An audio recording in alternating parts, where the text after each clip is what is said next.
नमस्कार दोस्तों। बिहार की राजनीति में आज वो हो गया जिसकी कल्पना दशकों से की जा रही थी। 15 अप्रैल 2026 ये तारीख इतिहास के पन्नों में दर्ज हो गई है क्योंकि बिहार को अपना पहला शुद्ध बीजेपी मुख्यमंत्री मिल गया है। सम्राट चौधरी ने मुख्यमंत्री पद की शपथ ले ली है और इसके साथ ही नीतीश कुमार का लगभग 2 दशक लंबा युग समाप्त हो गया है। आज के इस वीडियो में हम गहराई से विश्लेषण करेंगे कि आखिर बीजेपी ने सम्राट चौधरी को ही क्यों चुना, बीजेपी को बिहार में अपना सीएम बनाने में इतने साल क्यों लग गए और नीतीश कुमार के बेटे निशांत राजनीति से दूर क्यों रहे। चलिए शुरू करते हैं। राजभवन में राज्यपाल सैयद अता हसनैन ने सम्राट चौधरी को पद और गोपनीयता की शपथ दिलाई। लेकिन सवाल यह है कि सम्राट चौधरी ही क्यों? Caste factor. सम्राट चौधरी कुशवाहा समाज से आते हैं। बिहार में ओबीसी राजनीति बहुत मायने रखती है। बीजेपी ने सम्राट को आगे करके नीतीश कुमार के कोर वोट बैंक में सेंध लगाई है। Aggressive leadership. सम्राट चौधरी अपनी आक्रामक शैली के लिए जाने जाते हैं। उन्होंने कसम खाई थी कि जब तक नीतीश कुमार को पद से नहीं हटाएंगे, अपनी पगड़ी नहीं खोलेंगे। बीजेपी को एक ऐसे चेहरे की तलाश थी जो आरजेडी और विपक्ष को उन्हीं की भाषा में जवाब दे सके। Organisational grip. प्रदेश अध्यक्ष के तौर पर उन्होंने संगठन को मजबूत किया, जिसका इनाम उन्हें सीएम की कुर्सी के रूप में मिला। दोस्तों, बीजेपी देश की सबसे बड़ी पार्टी है, लेकिन बिहार में उसे अपना सीएम बनाने में 30 साल से ज्यादा का समय लग गया। इसके पीछे 3 मुख्य कारण थे। 1. The shadow of Nitish Kumar. 2005 से बीजेपी नीतीश कुमार के जूनियर पार्टनर के रूप में रही।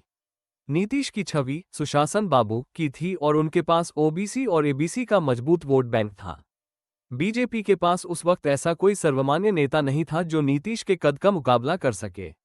2. Social engineering. बिहार में लालू यादव का MY समीकरण बहुत मजबूत था। इसे तोड़ने के लिए बीजेपी को नीतीश के लव कुश समीकरण की जरूरत थी। बीजेपी अकेले लड़ने का जोखिम नहीं उठाना चाहती थी। 3. The 2015 lesson. जब 2015 में बीजेपी अकेले या छोटे दलों के साथ लड़ी तो उसे करारी हार का सामना करना पड़ा।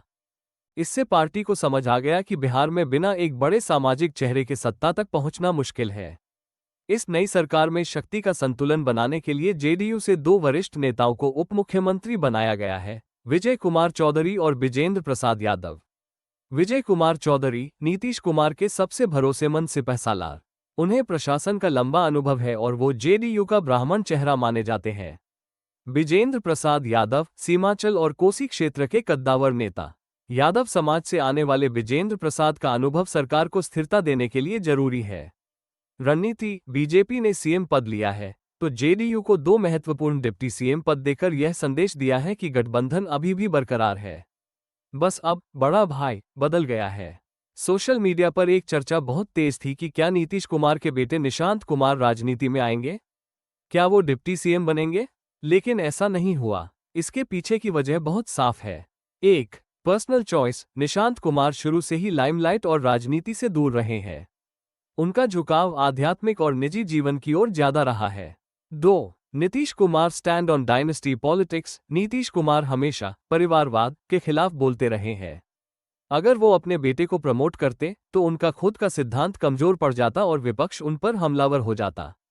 3. थे राज्यसभा रूट। नीतीश कुमार खुद राज्यसभा चले गए हैं, जिसका मतलब है कि वो अब केंद्र की राजनीति या मार्गदर्शक की भूमिका में रहेंगे।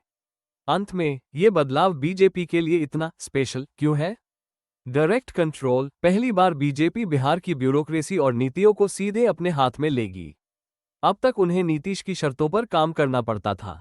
मिशन 2029। बिहार में अपना सीएम होने का मतलब है कि आने वाले लोकसभा और विधानसभा चुनावों में बीजेपी के पास एक मजबूत स्थानीय चेहरा होगा। End of regional hegemony. Bihar उन आखिरी राज्यों में से था जहां क्षेत्रीय दल हावी थे। अब बीजेपी ने वहां भी अपना झंडा गाड़ दिया है। सम्राट चौधरी के सामने चुनौतियां बहुत है, बेरोजगारी, बाढ़ और कानून व्यवस्था। क्या वो बिहार की किस्मत बदल पाएंगे? आपको क्या लगता है? कमेंट सेक्शन में जरूर बताएं।